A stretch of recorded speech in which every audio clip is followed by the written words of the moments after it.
Ангелина, трябва да ти кажа, че в отношенията между мъжа и жената е много важно опита. Особено в секса. Аз съм бил с много жени преди теб, но това не ми попречи, когато срещна истинската любов, да забравя за всички останали.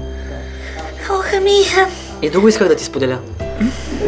Ако снощи знаех, че ти е за първи път, щях да съм по-внимателен. Ох, аз ако знаех, че си толкова тъп, щях да си сваля чоропогашника.